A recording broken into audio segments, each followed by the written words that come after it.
Yeah, this is the news, for fuck's sake. Well, come on with it. Who mutes during the news?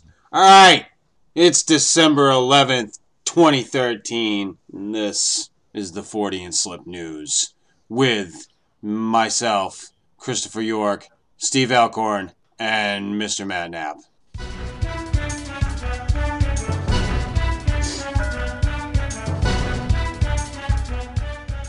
In our first story from ValcomNews.com, former disco king speaks about his work as a paranormal investigator. John Travolta? Yes. No. That's the only disco king I know. Everywhere this man went, Staying Alive played. This is actually part of a 3-part series that this Valcom News is doing. And they're continuing with the story of the life and times of the former Sacramento disco king, Paul Dale Roberts. Following the death of disco, Roberts evolved into a new persona. The famous Paul Dale Roberts of disco fame? I believe so. Far from his days when his dancing attracted crowds at local clubs and he traveled around with a disco ball in Rolls Royces with an entourage, Roberts is now recognized as one of the nation's leading paranormal investigators. But more than a basic paranormal investigator, he became a Fortean investigator, which is a he investigates us. He investigates the show? Mm-hmm. Which is a person who investigates all things paranormal, from ghosts to UFOs. There's to some cryptids. funky things going on with my asshole, so maybe he could figure that out. Before Roberts, pseudonym is Chip Coffee. Before Roberts explained how he became a paranormal investigator, he noted that he receives many paranormal hotline calls from people in the Pocket area. I'm assuming that's in wherever this story is. The Pocket area? Pocket area. Yes. I'm assuming that's in Sacramento somewhere. There are paranormal books that make claim that many new homes in the Pocket area became haunted. If I had only known that. There are paranormal books that make claim that many new homes in the Pocket area became haunted due to the fact that these homes were built over Portuguese cemeteries. Roberts. That's a new one. I was waiting for Indian cemetery. Oh, wow. Those Portuguese and their curses.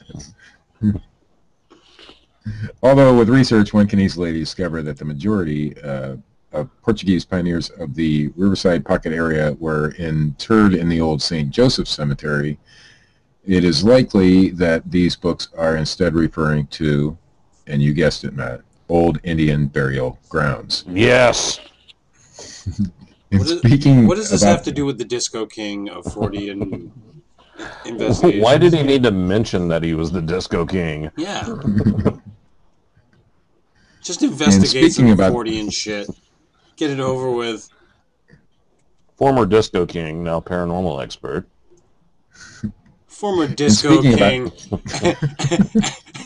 and breakdancing star. And speaking about this delicate topic, Pocket resident Dolores Greenslate. Disco or paranormal? And speaking of this, Polly Pocket went on record today and said, who serves as the historian of the Portuguese Historical and Cultural Society, said, there was no Portuguese cemetery in Sacramento. We had a number of Indian burial grounds in the Pocket and Riverside area.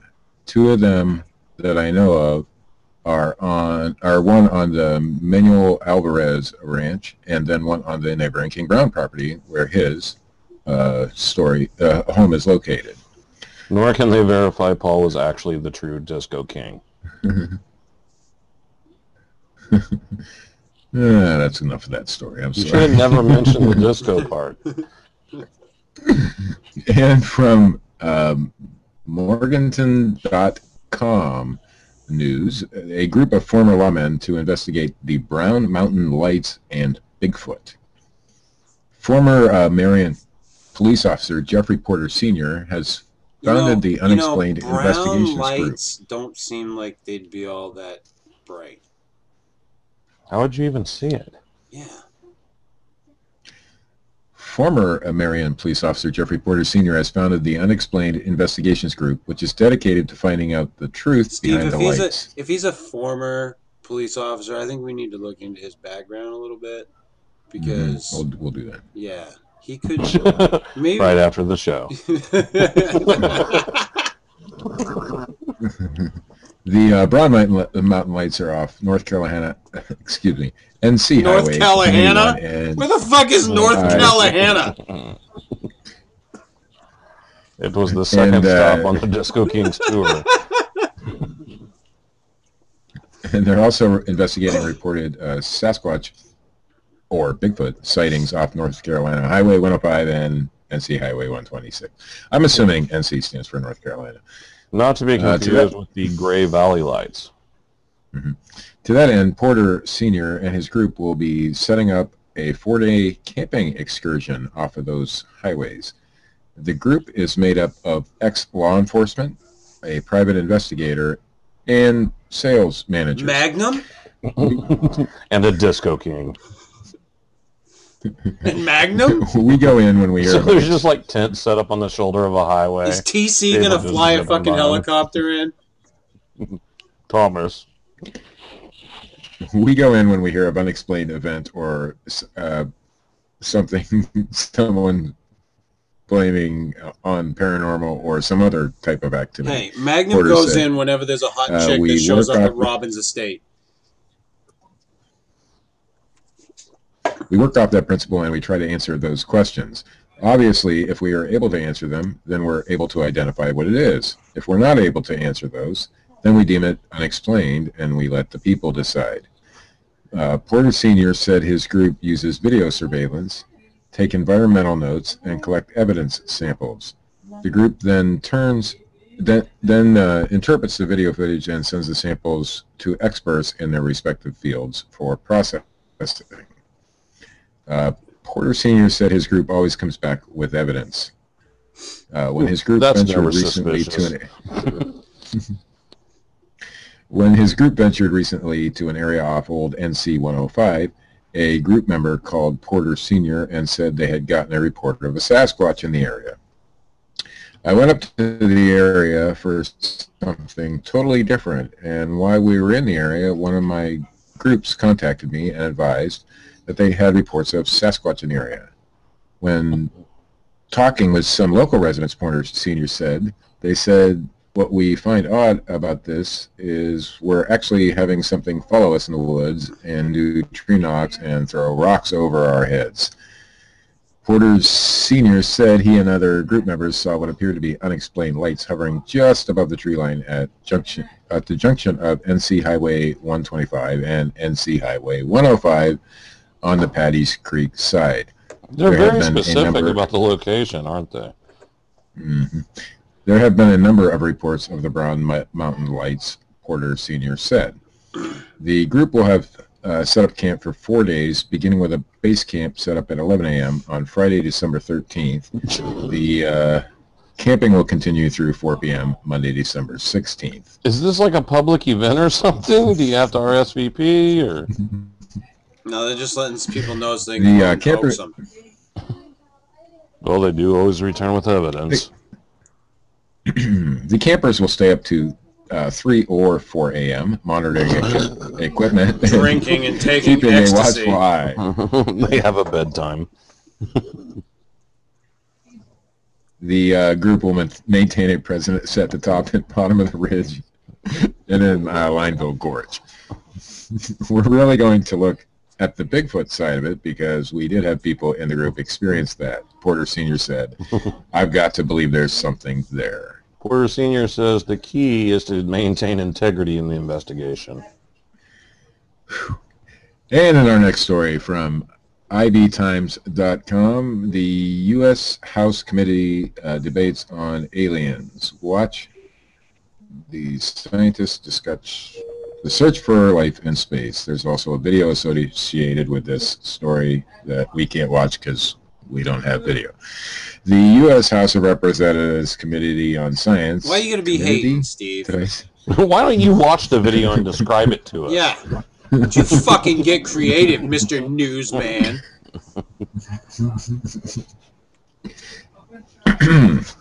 The U.S. House of Representatives Committee on Science, Space and Technology held a hearing last week to discuss the search for aliens.